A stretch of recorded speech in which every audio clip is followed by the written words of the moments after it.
It started small. Just a red, pea-sized bump below her daughter's jawline. Claire barely glanced at it when Lily complained.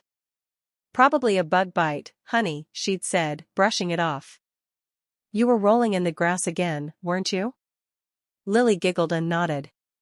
That was Monday. By Wednesday, the bump had doubled in size. By Friday, Lily was pale, running a fever, and wincing every time she turned her neck. That night, Claire stood in the hallway outside her daughter's room, biting her thumbnail, staring at the shadows under the door. Something didn't feel right. At 2 a.m., she couldn't take it anymore. She gently woke Lily, wrapped her in a blanket, and drove straight to the emergency room. The ER.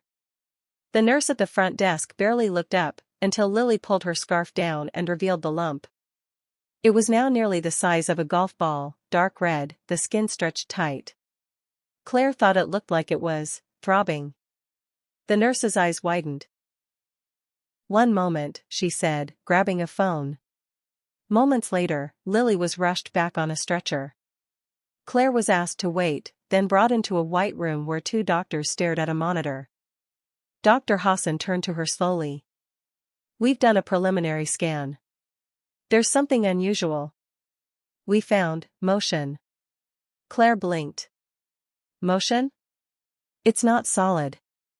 It's not fluid. And it's not inert." The scan. They showed her the ultrasound. Claire stared at the screen, confused. Inside Lily's neck, tangled in soft tissue and muscle, was a mass with what looked like threads, or tiny veins, writhing slowly, like the legs of an insect. Her stomach flipped. "It might be parasitic," the doctor said. "We've seen rare cases. Ticks, botflies, even larvae in some regions. But your daughter hasn't traveled outside the US, has she?" "No," Claire whispered. "Never." "Then this is something else." Lily's fever spiked to 104 degrees Fahrenheit by morning. The bump had deepened to a purplish black. Her voice weakened, and her eyes looked glassy. Claire sat at her bedside, holding her hand, terrified. The doctors called for a biopsy. Claire kissed her daughter's forehead before the procedure. "You're going to be okay, baby. Mommy's right here." But during the biopsy, something went wrong. The needle barely touched the lump, and the machine monitoring Lily's heart began to beat wildly. Her blood pressure dropped. Panic set in. They had to stop. "She's rejecting every tool we use," the surgeon told Claire later. "It's like her body is protecting it." An unexpected visitor. Later that day, a man in a black suit appeared outside Claire's room. "Mrs. Dawson?" he asked, flashing a badge she didn't recognize. "I'm Agent Carter. May I have a word?"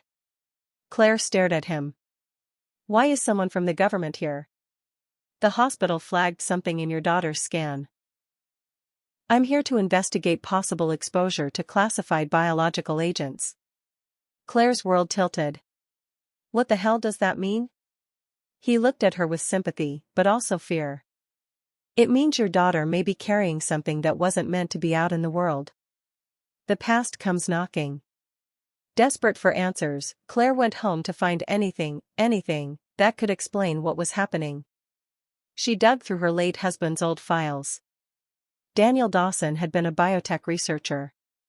He died when Lily was just 3, killed in a car crash while driving home from work. She'd never looked into his work, until now. She found an encrypted folder on an old flash drive labeled Project Reagan. Her hands trembled as she clicked it open. Inside were schematics, notes, test logs. One entry caught her eye. Self-replicating biostructure. Accelerated healing trials. Subject rejection at 24%. Her heart dropped. Had Daniel brought his work home? The awakening. Back at the hospital, Lily had worsened. The bump had burst open, but not with blood.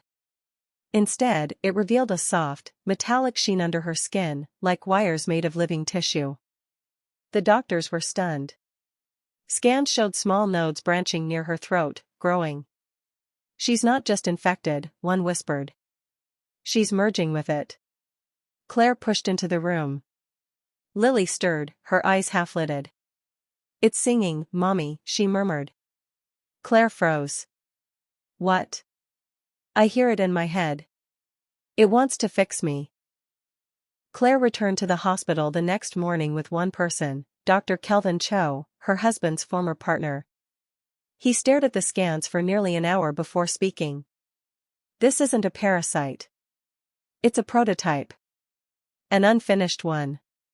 Designed to regenerate tissue, repair injuries from the inside out. But Daniel didn't finish the fail-safes. So it's killing her, Claire whispered. Dr. Cho nodded. It's trying to evolve. In a child's body? It's adapting too fast.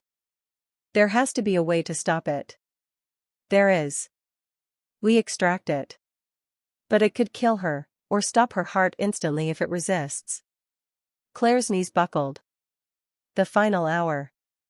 Claire stood by her daughter's bed, stroking her hair. I love you, Lily, she whispered. More than anything. Lily nodded slowly, her breath shallow. It's okay, Mommy. I trust you. The surgery began at dawn. Claire sat outside, clinging to Lily's stuffed rabbit, barely breathing as the minutes dragged on. Then came the sound.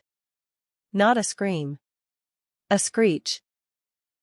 Machines beeped, metal clanged, and the lights in the operating room flickered.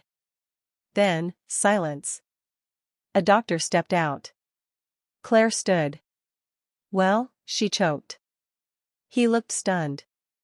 It removed itself. The dust.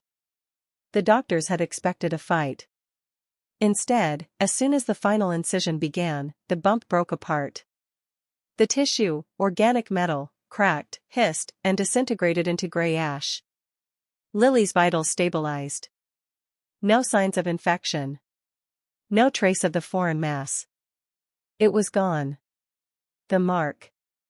3 days later, Lily was smiling again. Eating solid food. Her color had returned. Claire stood in the hospital bathroom, staring at her own reflection. She pushed her hair aside absently. That's when she saw it. Just beneath her ear. A small, red bump. Pulsing. Very slowly.